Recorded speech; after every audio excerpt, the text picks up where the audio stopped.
নমস্কার, কেমন আছেন আপনারা সবাই? দেবযানীস ফুড অ্যান্ড বেভারেজেস এ আপনাদের স্বাগত জানাই। আজকে আমি নিয়ে এসেছি মূলোর পরোটার রেসিপি। মূলো দিয়ে শীতকালে কিন্তু আমরা বিভিন্ন রকম পদ খেয়েই থাকি। কিন্তু শীতকালে মূলোর পরোটাই যদি না খেলাম তাহলে কিছু যেন একটা অসমাপ্ত থেকে যায়। আর আমি ভীষণ সিম্পল ভাবে এই মূলোর পরোটা বাড়িতে কিন্তু বানিয়ে থাকি। কোনো রকম পুর না করে, কোনো রকম ঝামেলা ছাড়াই কিন্তু এই মূলোর পরোটাটা তৈরি হয়ে যায়। যারা মূলো খেতে পছন্দ করেন না, তারাও কিন্তু এটা খেতে ভালোবাসবেন। চলুন রেসিপিটা দেখে নিই। মূলোর পরোটা বানানোর জন্য আমি ২ টো মূলো এভাবে ক্রাশ করে নিয়েছি। আর তার মধ্যে দিয়ে দিয়েছি কাঁচা লঙ্কা কুচি। আর এখানে আমি ধনেপাতা কুচিয়ে নিয়েছি। এটাও আমি এরই মধ্যে মিশিয়ে দিলাম। এবার আমি এখানে ময়দাটা মেখে নেব। এখানে আমি নিয়ে নিচ্ছি ২ কাপ পরিমাণ আটা আর নিয়ে নিচ্ছি ২ কাপ পরিমাণ ময়দা। দুটো মিশিয়েই কিন্তু আমি করছি। আপনারা চাইলে যেকোনো একটা দিয়েও করতে পারেন। এটাকে ভালো করে মিশিয়ে নিয়ে এর মধ্যে দিয়ে দিচ্ছি নুন, দিয়ে দিচ্ছি পরিমাণ মতো চিনির গুঁড়ো, আর দিয়ে দিচ্ছি সামান্য একটু জোয়ান ক্রাশ করে। জোয়ানটা যদি আপনারা পছন্দ না করেন কেউ, তাহলে কিন্তু এটা স্কিপ করতে পারেন। এবার এখানে আমি দিয়ে দিচ্ছি ২ টেবিল স্পুন মতো সাদা তেল। আপনারা যদি খেতে ভালোবাসেন তাহলে কিন্তু ময়ামটা আপনারা এখানে ঘিতেও দিতে পারেন। এখানে দেখুন ভালো মতো কিন্তু আমার ময়াম দেওয়া হয়ে গেছে। এবার এই মূলোটা যেটা ক্রাশ করে রেখে দিয়েছিলাম, সেটা দিয়েই কিন্তু এই আটা ময়দাটাকে পুরোটা মাখবো আমি। এখানে যদি প্রয়োজন হয় তাহলেই জলের ব্যবহার করব, নাহলে কিন্তু শুধু এটা দিয়েই এখানে মাখা হবে। মূলোর যে জল-টল আছে সবই কিন্তু আমি এর মধ্যেই ঢেলে দিয়েছি। এটা দিয়েই কিন্তু এটাকে ভালো মতো মেখে নিতে হবে। এখানে দেখুন আমার কোনো জলের প্রয়োজন হয়নি।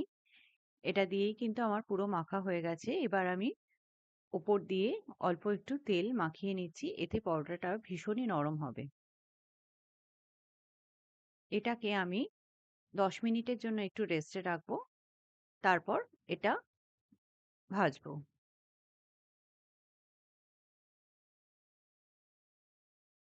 এখানে ১০ মিনিট হয়ে গেছে এটা। আপনারা দেখে বুঝতেই পারছেন মাখাটাও ভীষণ নরম হয়েছে। যার জন্য পরোটাটাও কিন্তু ভীষণই নরম হবে। এখান থেকে আমি ২ টো লেচি কেটে নিলাম। একটু বড় সাইজেরই কেটে নিলাম। কেননা পরোটাটা একটু বড় সাইজেরই হবে। এবার এটাকে গোল করে বেলে নেব। আপনারা যেকোনো শেপ করতে পারেন এর মধ্যে। আপনারা দেখে বুঝতেই পাচ্ছেন মাখাটা প্রচন্ডই নরম হয়েছে এবং তার জন্য কিন্তু আমি কোনো রকমেই জলের ব্যবহার করিনি। আপনারা চাইলে এখানে মসলা দিতেই পারেন, কিন্তু কোনো কিছু মসলা ছাড়াই এটা কিন্তু দারুণভাবে টেস্টি হয় এবং মূলোর যে আ স্বাদটা সেটা কিন্তু এখানে পুরোপুরি পাওয়া যায়। কিন্তু যারা মূলো খেতে ভালোবাসেন না কিংবা গন্ধ লাগে, সেই গন্ধটা কিন্তু এখানে খুব মাইল্ড হয়ে যায়। খেতে কিন্তু মানে সত্যিই যদি না বানান, আমি ঠিক বলে বোঝাতে পারবো না এটা খেতে কতটা টেস্টি হয়। এবং যেহেতু পুরো মূলোটাই কাঁচা দেয়া হয়েছে এখানে, তাতে কোনো অসুবিধা নেই।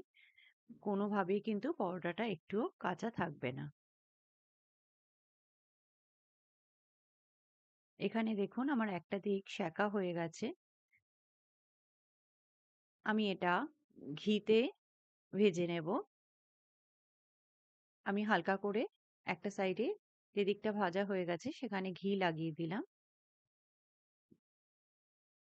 এবার আরেকটা সাইডেও এই একইভাবে ঘি ব্রাশ করে দেব। খুব বেশি ঘিয়েরও কিন্তু এখানে প্রয়োজন নেই, যেহেতু এটা খুব ভালো মতো ময়াম দিয়ে মাখা হয়েছে। এটা এমনিতেই খুব নরম হবে।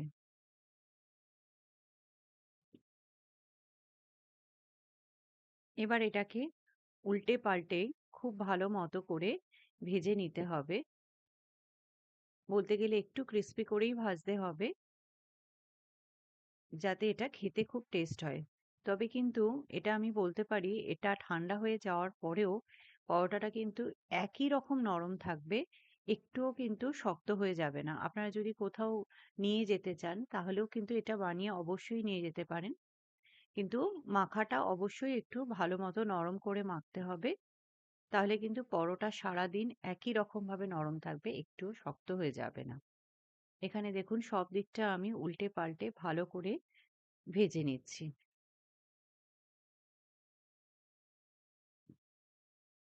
এতে কিন্তু মূলোর যে কাঁচা ভাবটা ছিল সেটাও কিন্তু একদম চলে যাবে। খুব সুন্দরভাবে ভাজা হয়ে যাবে।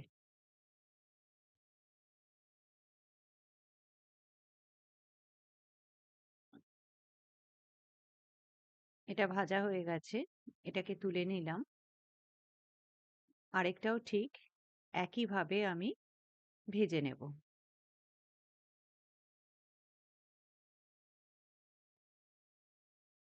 আগে একটা দিক ভালো করে সেঁকে নিয়ে তবেই কিন্তু আমি এখানে ঘি ব্রাশ করে দিচ্ছি।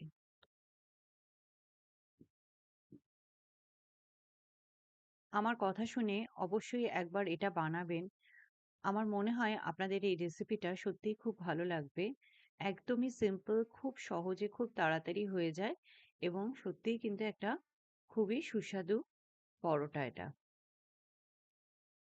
আর শীতকাল মানেই চায়ের সাথে কিংবা যেকোনো সবজির সাথেই আমাদের খুবই ভালো লাগে পরোটা খেতে এবং ডাইজেশনেও কোনো রকম প্রবলেম হয় না এই শীতকালটায়।